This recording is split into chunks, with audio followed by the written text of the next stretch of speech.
I'm feeling it. Let's go. I can't remember. Did they win that game? I can't remember. No, he They did. lost game He one. did. Thankfully. Yeah. 10 seconds remaining. I mean, what a ridiculous thing to do, Ponla.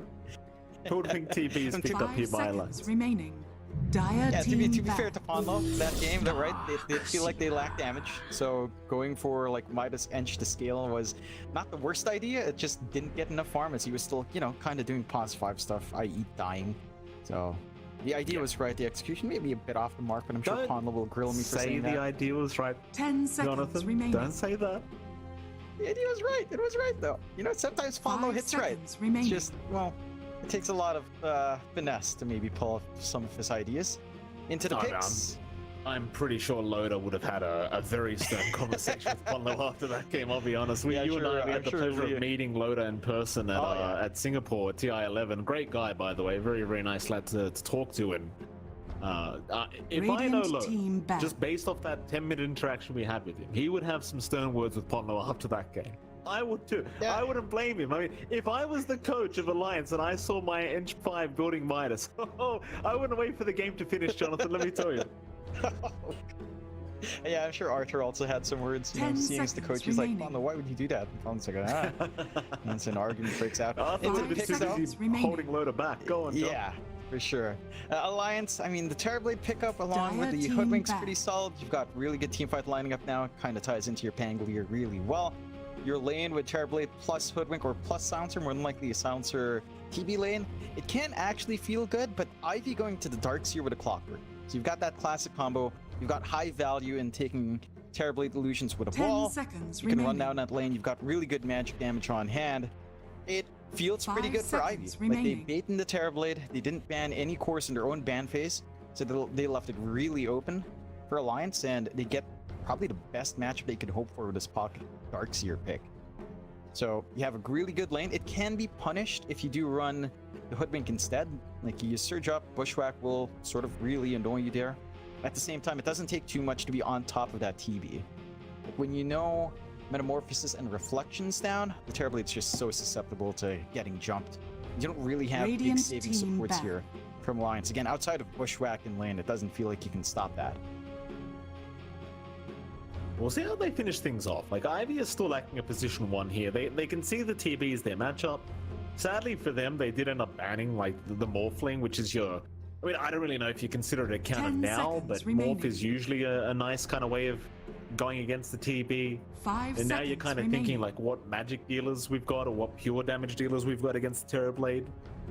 I'm kind of thinking, like, what POS 1 really suits here? Like, do you want to just go down like the classic Ursa route, which is, you know, maybe not so good? It's kind of hard Dire to tell. team pick. I guess you don't necessarily need to worry about the 1v1 matchup between position 1s because you, I mean, it could be a POS 1 Doom as well, don't forget. I mean, I'm acting as if they don't have a POS 1. It could just be a POS 1 Doom because they are also lacking a mid laner. So, in fact, let me just retract my statement, John, because it is probably a position 1 Doom. 10 seconds And we're probably remaining. looking for a mid lane here. Yeah, I wouldn't mind that for Ivy. I think the 5 lane seconds is remaining. pretty decent against anything Alliance might want to pull out. The Centaur was banned, the Tide was banned. Comfort's left for S4 here.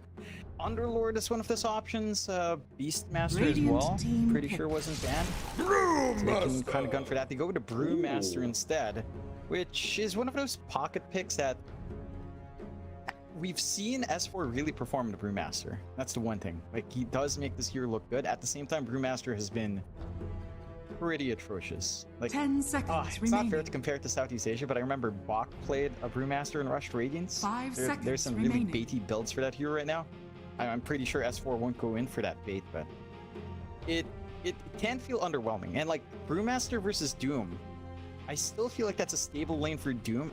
The Brewmaster shouldn't be bullied out, to be fair. Templar But you assassins. can't really your stop hero. the Doom from getting his farm. They go out with a TA as well, so there's your solution for scaling in the late game. And I like that. Like the matchup against Pangolier is maybe a little bit more iffy. Swash can do a lot. At the same time, it's TA versus a melee hero. It's really easy to line up your side blades, line up your meld, and just kind of sustain once you hit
start. The first 2 levels are pretty slow. So if Alliance manages We are to not so kind of punish different, that, my just hold enemies and steady under I. safe lane, Prepare and get for Charlie a battle. good time Use to my start off with, character. the timing for Alliance to hit with an early rotation mid with Metamorphosis Feed me if and you taking out the must. tier 1 tower, it will shut Ivy's farm down by a substantial amount. So that's the real timing I worry about for Ivy. Yeah, I think that's the point. The point you just made about the timing for the clock Darkseer and the off lane in particular is something that bothers me a lot with this combo, right? Because level 3 is when you feel stupidly strong as this off lane duo of clock Darkseer. I will not back. And whether you can get to that point safely is in question. I feel will like not this lane back. they should be able to do so. It just depends on how much you can do on this pos 5 silencer, in my opinion. But yeah, we'll see how much they can get done, because this offlane of Ivy I think needs to work really well. Otherwise it does go into 30 this very seconds to kind of battle. greedy issue of we have 3 cores that just want to farm. Right? So it does feel like the lanes do need to be dominant from Alliance to have themselves, rather from Ivy to have themselves a good game. Whereas Alliance, it's kind of like you don't really need to be too dominant, you don't need to be too greedy, you just have to buy space for Charlie. What is it, John? I'm just interested in the wards here from Ivy. They plant double wards on about River Spot. So The maybe a battle lot of begins. overlap in the vision game there. Oh, they did too. Whoopsie daisies. I can't say that was on purpose. Yeah, maybe just a bit of miscommunication between. I mean, we've all done it, John. To be fair, I've done it many times. You know, maybe a bit of miscommunication. It happens. Yeah, it does feel like this can give you really good vision over, say, bot rune control and spotting rotations out from 4. So it makes it a lot easier to see combos fully committing for the rotation and kind of open up your mid for Stovkov to just have a good time. We are taking a look at that mid as well. TA versus Pangolier, Stovkov versus Chuen. And again, this is pretty alright for the TA to manage. Like, level 2, level 3 still feels better for Chuen, but the TA at 4, let's say a 2-0-2 build, can feel pretty hard to shove out at that point. Even just like, let's say, a 1-1-1 build by 3, you can kind of harass back into the Pango, especially when you know the shield crashes down. You can do a lot of damage up against melee heroes, so you can see how much Chuen can do to stop that. Yeah. Well, side lanes as well. Of course, we're looking at top lane aiding Coupe against Charlie and Hans. Denied. Be a pretty interesting matchup again. The level 3 timing of Ivy here in this off lane is going to be where you really start to feel the pain here as Alliance, especially for poor old Hanskin. Like, he gets caught with 1 battery assault by this clock. He's probably just as good as dead at level 3, but we'll see how it does pan out. And of course, the other side lane, bottom lane Ponlo and S4 against JMB, and of course, is it Hani? Zani? I think it should be Zani, because it's not Zani? Cyrillic, so it should be, yeah, I think so. Well, with It's wrong, it's Zani, yeah, JMB, they're going to be up against the Brewmaster Hoodwink. Like, this lane is quite painful as well, right? Like, for Ivy, like, you get the Cinder Brew with the Bushwhack. It is a devastating amount of magic damage. Yeah, you can really try to burn down Zani quite a fair Dire's bit. top tower At the is same under time, attack. I feel like it's still stable enough for the Doom to just play the Devour in this lane instead of going for the Infernal Blade, and you do see a 1-1 from Zani early on. You should just be able to farm, you can pop Scorched Earth to deal some damage back. The weakness is really just in Mirana 5 in this lane. It doesn't feel as impactful, although JMV is finding some good angles to get some double Starstorms off. So there's always a little bit of poke back from Mirana there, but certainly a lane with less initiative for the side of Ivy. Like, they will just have to take a passive stance and leave it up to Alliance to try and punish, and for the most part, a Doom is stable enough that you're not going to get shoved away. You should still need that Midas timing. Heck, if you get a good creep, you can kind of fight back. You've got the Chain Lightning creep up onto Sandy, so he can harass that quite a fair bit. We've seen that creep really dominate the lane. When you see an Enchantress up on the Doom, it's equally good. It certainly is. You know, the only thing I could ask for with this this duo of Brewmaster Hoodwink, John, imagine Acorn Shot was dealt magic damage, so it procs into Brew. That would be so amazing. Because you could just proc that non-stop. I mean, it would literally make me so excited. As for top lane Hanskin, he's not looking too excited right now. To eat a Fairy Fire up, it's not going to matter. He will go down. A lot of damage being dealt here with those Iron Shells, as we have hit level 3 on our Darkseer, even without the level 2 battery assault up. Like, the Clockwork's still level 2, but Doesn't matter. When you've got the level 3 iron, level 2 Iron Shell, it's more than enough. This is where the lane gets pretty painful for Charlie. He has done a good job just finding CS anyway. So I think for the most part, you're not too upset that the Silencer is the one falling. Charlie's still free to farm. That's the most important thing in this lane. Holding up against that aggression, letting your Terrorblade hit those key timings, and kind of go from there. So overall, I think not too bad for Alliance still. It's a good start for Ivy. It's definitely what they needed, right? Like you talked about their lanes having to crush. Stoikov. Mid lane, he was in a bit of danger there, John, but does pop the refraction, barely able to survive. Ponlo almost got him with that rotation. Just had no spells to throw out. I believe they did deny the water rune away from him because you did see Chuen get it on his Pango, so Radiant's happy courier days has there. been Like the TA is not having a very free time. He almost got Coop. They might still have him. Like he's dying, yeah. Curse of Avernus, oh excuse me, Curse of Arcane Curse. There's too many curses. Arcane Curse. Bottom lane, Ponlo ends up dying here. JMV able to pick him up. Yeah, so you're off to a solid start already for Ivy. I mean, you're finding some counter for Alliance, but it's not really the biggest thing to lose your clock if you don't really lose in. You're a little bit too far from Handskin. You don't have the Glaives up and Soak up. Getting really deep here with Sandy, just to find that ring. I'm not sure about this. Bushwhack's gonna land. It's gonna be a lot of damage being dealt. They'll try to go against S4 with the chain lightning, but it's not anywhere near enough. Now Ponlo going up against JMV. Should be just fine, but I suppose for the Doom, he does deal a lot of harassment. My only issue is this is a POS 1 Doom that's not farming right now. He just left the creep wave for quite a while and lost over half a wave out of that. It's still ahead. I think they understand the position here on Ivy. Again, you want to farm well, but you also want to stop key timings coming out from Alliance. You need to apply that aggression. Running up for the energy booster is interesting. He doesn't, I mean, I guess his arcane boots are flying out now with the blind boots coming in, so it's feel better in that lane. Spam your spells. S4 isn't the safest though. Nice little bushwhack there onto JMV. Zani trying to get very aggressive here. Meanwhile, Hanskin will rotate mid lane, just pops the curse. Stoikov gonna try and get a little bit aggressive, but there is gonna be a setup here from our Clockwork. Hanskin in a little bit of danger, still blocked by the comms, is gonna go down. Every mid laner's nightmare, their support rotating and doing something like that and just dying to the other enemy mid. Not a good feeling.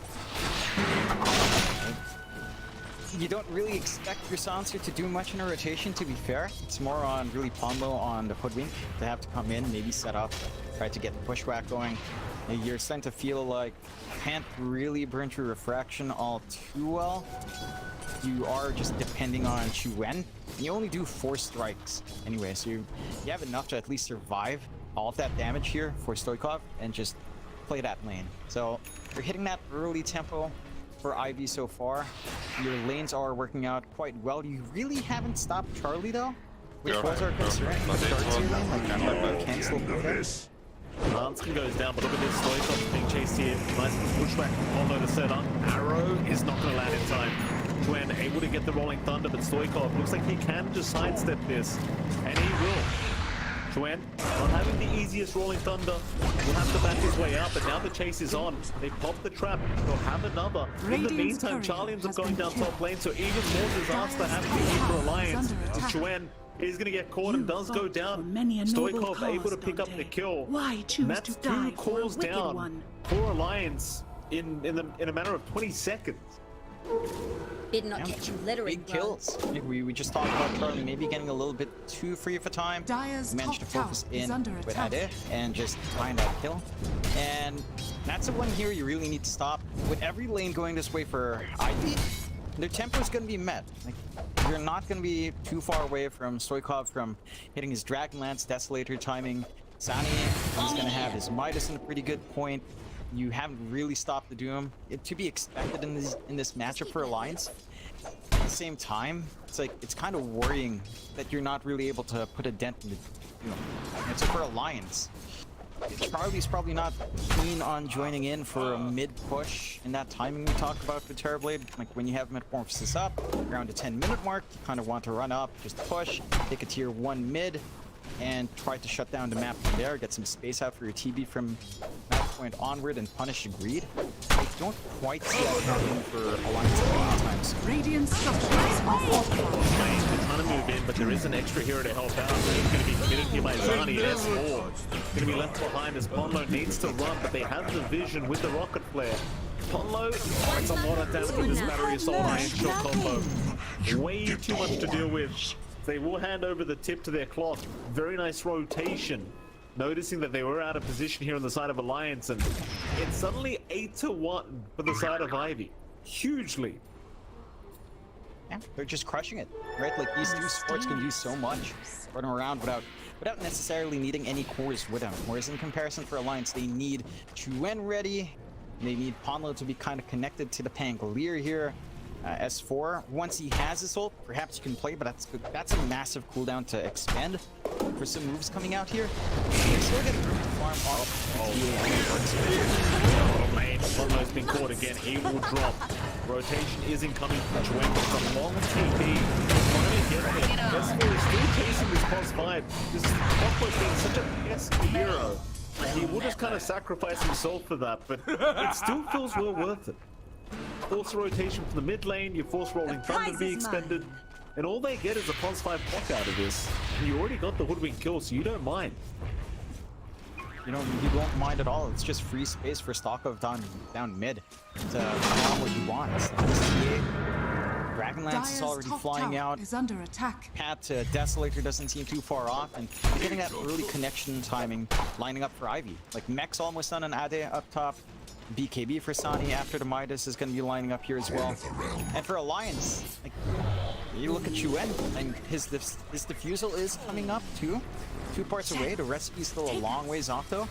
That is your concern. Like, if this Pangolier isn't ready to face off against all the sustain and output Radiant's middle coming out from tower Ivy, is then under attack. you don't have someone to play tempo off of. Although Alliance will try to smoke up here.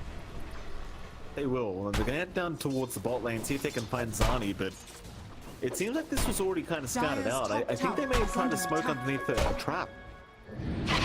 There was a Moonlight Shadow popped immediately. Radiant's middle tower Zani is under hiding in the attack. tree line, Dire knowing they're are missing. scanning. Chuen's going to show up bottom Dire's lane. top tower is under attack. Having a look through the tree line now, Zani, I mean, Dire's things are out. structures It are seems like fortified. he's already getting ready for rotations to come in.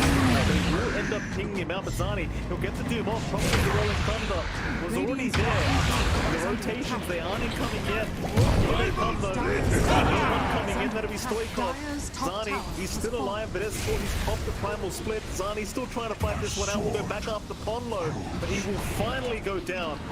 Now S4. They go for a bit of a chase onto Stoikov. Meanwhile, Charlie will go down top lane. The TA, Stoikov, is still being chased here by Alliance. Getting very, very low now. Still trying to survive through this. He'll go for the belt, but it's not going to be enough. In fact, now his third kill to come the way of Alliance, it seems. The Cons are not going to protect their clockwork. He will also Radiant's drop. bottom The tower is Alliance, under attack. they get a 3-4 trade across the map as even JM shows up. Take down Ponlo. In come more rotation. Zani's here now. Dire's middle tower Zani, is I mean, under he might attack. just clean up. Went very, very low on the Pango. Will go down. JMB picked up a second. The respawn time is just so darn low. He'll even chase for a third now. Arrow, obviously not going to land. A very kind of obvious arrow being thrown out here, and S4 will just easily sidestep. But they do salvage a pretty dire situation. They still find a couple of counter kills. It does cost them a lot of cores. Dire's Kind of middle screaming in tower one by is one under there on attack. Ivy's end. At the same time, they did find Charlie a while ago while that fight was happening. So you're still overall not too upset on Ivy's end. You're putting a big dent on the timings of this Terrorblade. Charlie's still doing a fantastic job of farming up though. Not too far behind in comparison to Stoikov and to Sani. So he's still set to meet his own timings. Like Dragonlance up, Josh should follow. Mantle as well. Hello? Now we jump in. Charlie again being focused here. He's going to try and fight back. Unfortunately, there is back. He's gone. He is dead. I mean, he had Thunder available, but I don't think he felt as though he could get in range of the Darkseer, so he does die another time. And this is the thing, like, the Clockwork Darkseer combo, while it can be 50-50 with this combination, when it hits, it really hits. And that is exactly what is happening. Like, max battery assault plus Iron Shell, you don't even need the Darkseer there. No. That's the great thing about how Ivy's been playing. They've been able to leave Ade alone and just have this Iron Shell and poop. He TP's in, he's got the damage, and they've been really keen on making those plays happening on Ivy. Like, they've been really aggressive on their support duos, just jumping around, doing a great job of just suppressing the map out from Alliance. Alliance, though, going for another smoke play. This one not under a ward or trap. They might find a good flank. They've got that Primal Split ready here. Yeah, I mean, that's the key ability, I think, to try and make Alliance win these fights. Is just look at this. Two-Face is moving in. He just knocked him Radiant's middle out. tower Forced the is under Primal Split attack. out. That seems kind of worth if Ivy can get everything out of everyone out of there. But Combo, he's gonna find another target. He finds the Darkseer, so Ada goes down. And now suddenly the Primal Split seems a lot more worth for Alliance, as they are going to get them in tier 1 tower. It's kind of the thing for Ivy, right? Like, it's such a great start. You don't want to throw too many bodies back the way of Alliance. With that Alliance now claiming the first mid-tier 1 tower in this game, which is, I gotta tell you, pretty unexpected. Arrow is out off the combo. Shot, it's right on target. Right on target, blinding towards them. Get the Doom immediately. In fact, they never did it with a pump fake. Alliance is still flying. And the Clockwork's gonna go down again. They don't have the follow-up. It looked good to start off with, but they couldn't reach the back line. It's really difficult right now for Zanny to just get that key doom before the roll is up. And we saw a massive bushwhack come out from Fano. That held back the aggression, bought enough time for everyone to kind of get out the cogs and, just save themselves at that moment. Big takes for Alliance. Get to have a lot of map control go back their way. Charlie's still farming really well. Although you are starting to see that lead pull out for Sani and Stoikov, as they have been left alone for a fair bit and managed to, just make work of Midas and Devour here and Sani as well. Radiant's bottom tower The is side under of Alliance, attack. and this key timing on Charlie is going to be pretty scary. Yes, you still got the magic to deal with. Pure at mid lane, TA plus Mel that can make it work. They just lost Sani. It's really starting to fall apart here for Ivy. Like, Radiant after such a dominant structures are laning fortified. stage, they're just kind of getting caught left, right, and center. And now Alliance, they're looking for the bottom T2 tower. Radiant's middle tower is under attack. Yeah. And they've got the output for it. Dire's Charlie top around. tower Metamorphosis is still under has a lot of attack. time left as well. And this is down to a couple of key timings for Alliance. If they get that diffusal up on Chuen, his output just becomes incredible. Dire are Right? scanning. This is the exact reason why I believe Radiant's it was either bottom Fog. tower I is think it under was Fog attack. who was complaining about this. Like, this feels absolutely broken. Like, the man drained the output you have in these fights. Combine that with this Axe timing Chuen is trying to rush for. The Pangolier just feels really safe and really impactful in these fights, Radiant's while Ivy are, bottom tower has fallen. going into the shortcomings of this draft. It's greedier. They need to farm. They've got the Deso and Stoikov. Dire's They top give their tier tower 2. is They under want to take attack. Roche, but they haven't taken pickoffs before this. It melts fast, but Alliance are aware. This is way too risky. They come out of the smoke now. Everybody has to get out of the Roshan. They are still trying for this as well. They're still trying for Roshan. Knocked out of the pit as the TA, but Esper is all over him. Surely no way out as Stoikov. He's going to try and get Chuen. He does get the Pango down, but it costs his own life. Zani still trying to fight. Already committed the Doom here. S4, he'll just keep going. He doesn't mind. Here comes Charlie now. Even without the Metamorphosis, he can help with the reflection. And that's going to be your pos 1 Doom going down once again. Maybe not quite. He's somehow actually going to run his way out. JMB. As JMB picks up Conlo. Alliance completely forgetting about the pos 1 Doom will go back towards the Marana. And they'll have their way with him, I do believe, because he does go down. But Roshan isn't going to be free for Alliance. They've got to stick around here because I think Ivy, they are still in a better position to try and force Roshan out of this. They still are. It is a little bit tougher without that Doom up on Sani, so taking that fight, it's not going to be as easy to punish Chuen when the roll is down. They do have Roche vision with a trap though, so they can tell, and they've always got the Clef and Coop to check that area as well. I think Alliance are fine without forcing Roche themselves. They understand that it's on Ivy to kind of take that tempo. It's Ivy that feels like they have to play this faster, because in a late game scenario, Terrorblade versus all these heroes, it gets pretty hard for the TA to just force out the Terrorblade. Right? Like, this hero just has a lot of armor. You tend to go for a lot of stats on the build-up as well. You outrange the TA by a good margin, so you can kind of play up against that quite well. We've seen that matchup go pretty much Terrorblade favored, although some cases you can see the TA kind of work, but it's really down to tempo. Like, the TA has to be ahead. You are ahead for Stoikov, but not by a huge amount yet. They're still hanging around that Roshan pit here, Ivy, realizing it has not been taken. They will stick around.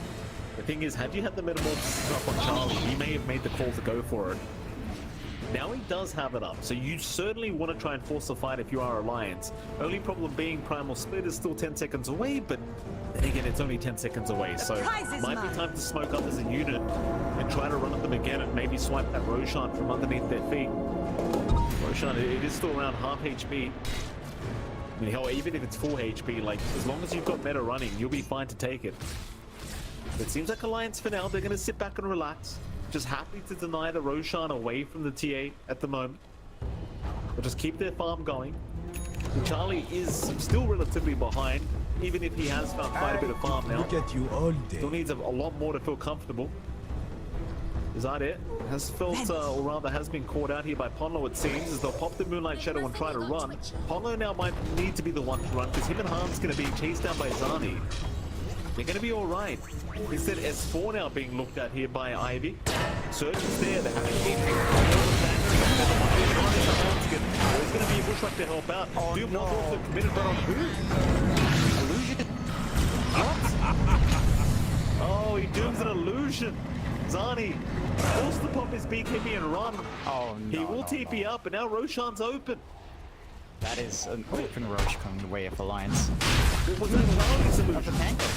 Oh, it was Chuen's, I think. It looked like the Pango illusion to me. Just doomed it up. Chuen rolls in afterwards. Doesn't pan out. They don't check the damage values first. Now, the Roche, it is slower. There is a threat for a counterfight.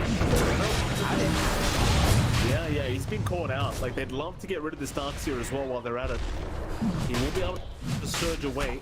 It's kind of the scary thing, right? Against the Darkseer, maybe he gets an Ice Vac wall off and you have a bit of an interesting Roshan dynamic going on. But for now, everything's fine instead. They have to look around for this top worker. They are going to find it. They'll still very nice positioning there from the Pango. With that, Roshan is going to go the way of Alliance, and suddenly the net worth lead is only 1k the way of Ivy. Things are looking a lot more challenging as time goes on. That was rough for Ivy. Losing your Doom, losing your fresh BKB on Sani as well. Those things just not lining up for you. It provides such a huge opening for Alliance to just play that game, even if they don't find big kills. Like, all they really kill off is the Clockwork twice. It's only Coop dropping 2 times in a row, but it doesn't matter. Because you lose the Doom, you lose your team fight. You don't have anything like a blink up yet for Addy, so he can't just kind of go in, try to get the big wall vac combinations going for his team. And for Alliance, meeting these key timings, having to save for Charlie up in the form of a Hurricane Pike, along with his Manta, it feels really terrifying. It's hard to kind of jump on Terrorblade until you get maybe, you do have to blink up in Zani. You have to wait for that next Doom. Then you have to make that choice though. Like, do you want to Doom up the Terrorblade, even disregarding the Aegis, right? If the Aegis wasn't there, do you really want to prioritize Terrorblade over a Pangolier? It doesn't feel safe either way. It feels like you need a solution for both these heroes. Under attack. It's very hard to tell now for Ivy, right? Because it just had a bit of a... They had a great start, but it's just kind of been thrown the last 10 minutes. Mind you, now they do have the full BKB up on Stoikov, so they might want to try and make a bit of a play, but they may get also caught out here by Alliance. Scoop's running right into them. Ponlo going to see him, but the Bushwhack will not land. Sort of forced up away from the Clockwork, and it's Dyer's middle tower. be okay to back his way Radiant's out. top tower Kind of ruins the smoke here from Alliances. We'll have to kind of go back to the drawing board, but mid lane, that's a nice Bushwhack, Ponlo. Completely blind onto Stoikov, going to force out the Moonlight Shadow just in case. Coming in. In the meantime, Charlie's just casually taking T2 top tower. Force the glyph Radiant's up, top and tower immediately is just under backs his way attack. out of it. Charlie, very far Dyer's bottom forward. tower is under attack. Fox here trying to escape here on Coop. Alliance not going to see the initiation they wanted. Mind you, they commit nothing, right? They've still got the Primal Split up, they've still got the meta up, so Charlie is currently being watched very carefully by Ivy. It's very scary trying to jump a TB that has the Aegis, and they know he's got his whole team on that high ground. They showed when they were trying to jump. There is counterplay ready on Ivy's side. Again, Doom is back up in Zanny. It's just a matter of targeting. Like in this case, you probably do just want to do that There it goes. take the angle roll out of the steam fight if Radiant's possible, top and tower is under try attack. to ignore Charlie as long as you can. You let everyone else get that control away. They're still watching Stoikov here. They're going to find a double damage rune now for Stoikov, so he's going to be very happy with that, I'm sure. But are they going to defend this top tier 2 tower? Like, it's still slowly just being chipped away at by Alliance. Alliance want to force the defense because they've got all their vision around this triangle. They'd love to fight in this area, and it seems like Ivy just kind of accepts the fact that they can't fight here. They'll just let it go. Radiant's top tower has fallen. I mean, it's into Aegis, and again, it's a tricky game to find a good team target because they're like two game targets and Dire's bottom tower has fallen. He got baited by the TV illusion. He hit the arrow and he thought he had something going for him, but not quite the case, as Alliance will pick up a Mirana kill for their trouble. And suddenly, Alliance finds the T2 can tell, gonna have no problems getting this one out. Radiant's middle tower has They might fallen. even try high ground. Like, you've still got the Aegis up, you've still got plenty of time in the Metamorphosis. And the thing is, when Charlie backs off out of this, he's gonna have a full Skadi up. Almost a full Skadi up. But once you have the Skadi against TA, it is not a very fun time for them. Radiant's middle It tower really is. has fallen. You also just have Houndskin getting quite a fair bit of in. We talked about his potential, right? With G1 having the refusal, but a silencer on hand. If you look at Luke's mana, I can imagine that with a couple more deaths, just one swat will bring him to 0. And it just feels unplayable. Even if it's not 0, you're not going to be able to get the full combination out in these fights. You're not able to spam out flares as much from the back line. It just feels really awkward as the game goes on and as Alliance finds some of these kills racking up their way. For Ivy, I mean, the key times for them are still like, if Lincoln Stoikov is big, I would say Ags Octarine for Sandy. Because once you've got the daily Doom, it fixes a couple of your targeting issues. Like, you can just theoretically get control over the Terrorblade and the Pangolier if the fight is just right and your positioning is just right here. For reference, by the way, like, that diffusal, but in fact, hold that ball, because Charlie may get caught here. And you're right, you'll see the clock work, and he'll just go for the TB illusions. It's about all he can do here. For reference, that diffusal blade with the swashbuckle, it'll burn 160 mana every time, and that's basically 3 rocket flares that you're not going to have. So it's just a little bit, it's just such an ugly experience for him to have to deal with. That's without the Ag swashbuckle hitting you when you shield crash. You know, it's just very, very ugly. Ivy. They're going to smoke up, run down bot here, John. They've got an Octarine core now up on Zani on that +1 Doom, and he'll TP right down to the bottom lane. It's a nice pincer maneuver. Almost the one to get the scout down here with the smoke, but S4, he gets the primal split off just in the nick of time. Can they fight that? S4, they'll lose one ruling, so he'll lose a second, and now he's got caught in the third. So a nice little movement to hold the back a little bit, but S4, I believe he's just going to be left alone to die. They do hook shot him up to ensure he does go down. Hanskin eventually popping the global silence, but it's not going to mean much. Does allow him to at least escape with the TP. Analyst is also found Monlo. The hoodwink should just die here and maybe get the very nice cogs off. He does push himself out of there. Actually, AMV going to be able to pick up the kill on the Mirana. Those are actually pretty big kills on the side of Ivy. It costs a lot of resources from Alliance to try to bail out. Global silence down, split down for a little bit of time. And Ivy don't really commit too much outside of the hook shot, which is fairly low cooldown anyway from Poop. So you can look to just fight again. You must have spawned that Octarine on Zani, but at the same time, it's not the biggest deal. You're still kind of gunning for the Ags. That's when the big reveal is really lined up here for the Doom. For the side of Alliance, you're still building up. It does feel like as this game goes on, it's kind of all in on Charlie. You are looking at the Aeon Disc timing for S4 to kind of take that frontline risk for the team, and more durability coming up for Chuen. Like, even the panel coming out here for the Pango is going to feel big in his durability up against that TA. You really want more armor to be up on your team. Dire's bottom tower It's is really under attack. just Charlie that feels secure up against that damage so far. Alliance, they're looking to maybe smoke up again here, John. They're Saw grouping up mid. Ivy are pretty much as a team. They are maybe a little bit split up here for a fight, but close enough to get there in time to help out, surely.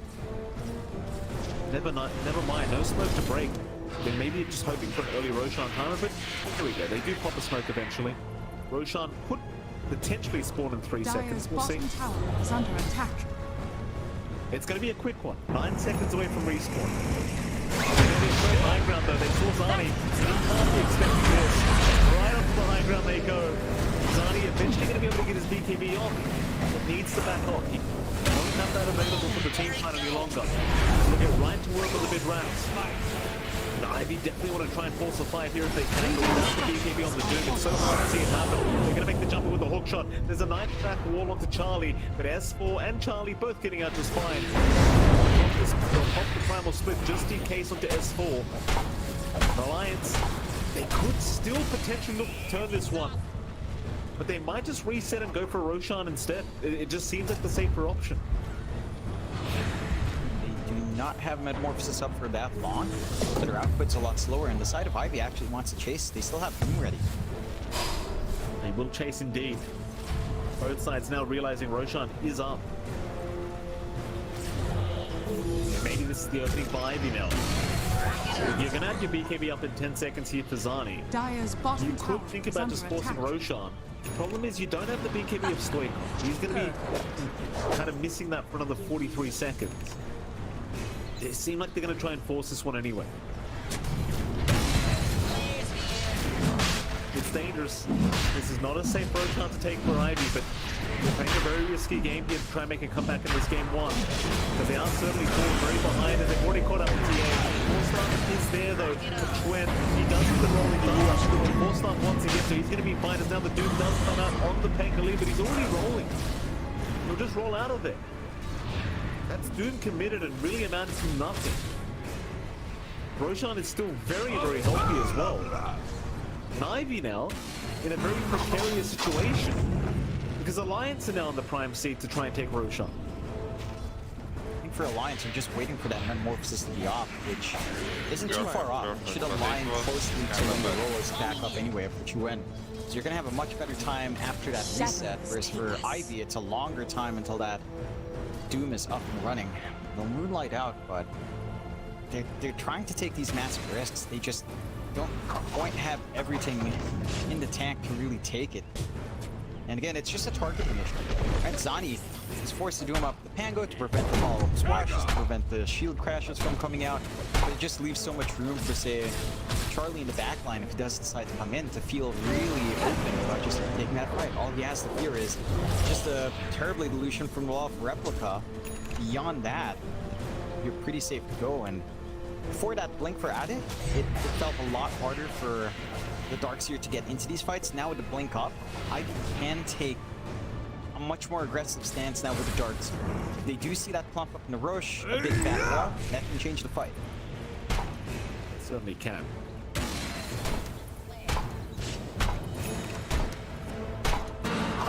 Both sides just staying around the Roshan pit as best they possibly can.